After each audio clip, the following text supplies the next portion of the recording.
Saudara-saudari Kristus, hari ini sama berkongsi dengan kamu tentang hari Minggu Prapaskah kedua tahun liturgi.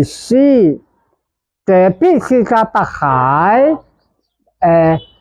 pembacaan dari tahun liturgi A. Sebab pembacaan tahun liturgi A yang sesuai untuk pembaptisan. Lagi, musim Prapaskah satu masa untuk kita sedia untuk Paskah, di mana kita merayakan Kristus bangkit dan kita sama-sama dia bangkit dalam sakramentum pembaptisan. Sebab itu musim Prapaskah satu masa untuk kita bertobat, pusing dari dosa, pusing dari dunia, pusing kepada Allah, pusing kepada Allah yang dinampakkan oleh Kristus. Sebab itu musim Prapaskah ini Gereja suruh kita sembahyang, puasa, tolong orang miskin. Ini tolong kita bertobat, tolong kita pusing dari dosa, pusing dari dunia, pusing kepada Allah. Pusing kepada Allah dinampakkan oleh Yesus supaya malam Paskah kita boleh bangkit dengan Kristus melalui sakramentum pembaptisan.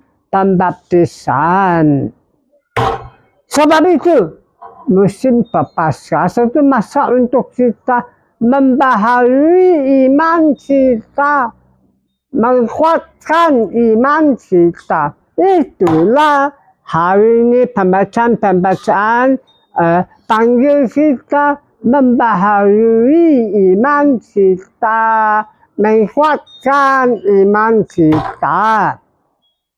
Injil hari ini diambil dari Matius bab 17. Injil hari ini memberitahu kita Yesus membawa Petrus, Yakobus dan Yohanes ke gunung yang tinggi, di mana dia rupa-rupa transfigurasi, dia rupa-rupa, dia muka macam matahari, dia baju putih macam cahaya, dan Musa dan Elijah cakap dengan dia. Tapi yang terpenting Injil hari ini memberitahu kita di awan terang, di awan cahaya, suara Allah Bapa kata, ini anak saya cinta dia, kurnia saya di atas dia. Dengarlah apa dia cakap, terutama bila dia cakap tentang sangsara dia, kematian dia, kebangkitan dia. Terutama bila cakap kamu angkat salib ikut dia untuk dapat kehidupan.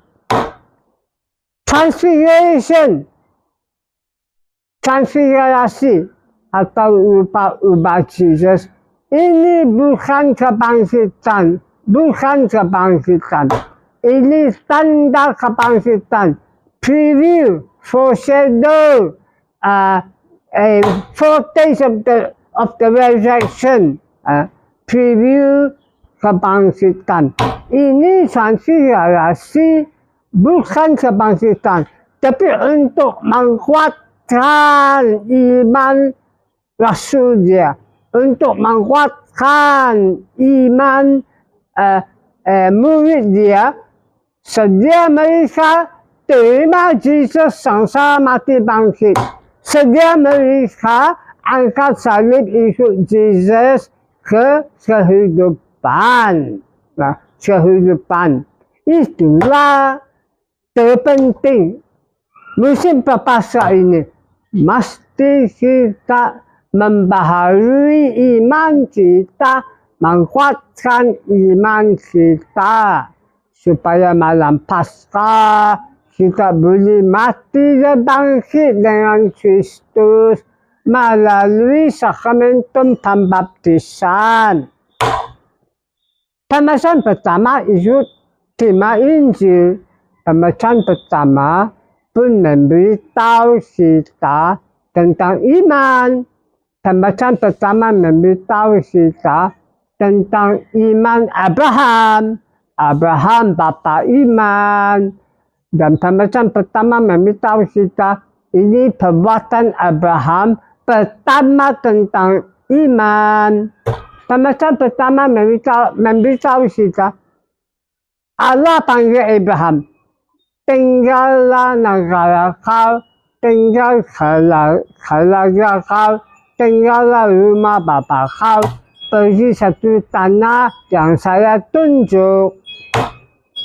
Dan Allah cakap kepada Abraham, saya akan membina kamu jadi satu negara besar. Saya akan bakat kau dan nama kau akan jadi terkenal. Dan semua negara-negara dunia akan dibakat melalui nama kau. Melalui nama. Dan Abraham, dia buat apa Allah suruh dia buat. Ini perbuatan iman Abraham. Abraham buat apa Allah suruh dia buat. So pun dia sudah 75 umur dia sudah 75 dan istrinya Sarah tidak ada anak. Beren tidak ada anak. Tapi Abraham buat apa Allah suruh dia buat. Itulah Abraham bapa iman. Bukan untuk Kristen saja, tapi untuk orang Yahudi juga dan untuk orang Islam juga. Itulah iman yang terpenting. Itulah di musim Paskah ini mesti kita membaharui iman kita, menguatkan iman kita, supaya malam Paskah kita boleh mati bangkit dengan Kristus dalam sakramentum pembaptisan. Mazmur itu tema pembacaan pertama. Sebab itu tadi kita respon atau jawab 3 kali. Semoga cinta kamu di atas kita, Tuhan. Semoga cinta kamu di atas kita. Dan kita letak harapan kepada kau. May your love be upon us as we put all our hope in you. Semoga cinta kau di atas kita bila kita harap kau. Mazmur ada 3 bahagian. Bahagian pertama memberitahu kita kata Allah kreatif. Kata Allah kreatif. Allah menciptakan semua cakrawala. Allah menciptakan semua dunia melalui kata dia. Bahagian kedua memberitahu kita Allah juru selamat kita. Allah saja juru selamat kita. Bahagian ketiga memberitahu kita komuniti iman, harap Allah dan harap cinta dia. Dan tadi itu respon atau jawaban diambil dari bahagian ketiga ini. Ialah semoga cinta kau di atas kita, Tuhan. Semoga cinta kau di atas kita bila kita harap kau. Dan harapan itu iman, masa hadapan. Kita iman bukan untuk sekarang dan di sini saja. Tapi kita punya iman pun untuk masa hadapan. Itulah harapan itu, iman masa hadapan. Lagi terpenting, iman, dan iman. Pemasaran kedua dari surat Timotius kedua. Surat Timotius kedua, bab 1 memberitahu kita mesti kita umum kabar gembira. Dan mesti kita umum kabar gembira. Semua pun sangsara. Masih kita sangsara, umum kabar gembira. Apa kabar gembira itu? Kabar gembira itu penyelamatan, bukan perbuatan baik kita sendiri. Penyelamatan itu kurnia Allah, kurnia Allah, kurnia Allah. Inilah kurnia Allah yang malam Paskah kita terima dalam sakramentum pembaptisan, dan kita akan mati dan bangkit dengan Kristus di kehidupan baru, kehidupan Paskah, melalui sakramentum pembaptisan dan melalui membaharuan pembaptisan kita dengan kabar gembira ini. Saya wish kau a happy and a blessed day. Amin. Tuhan memberkati kamu.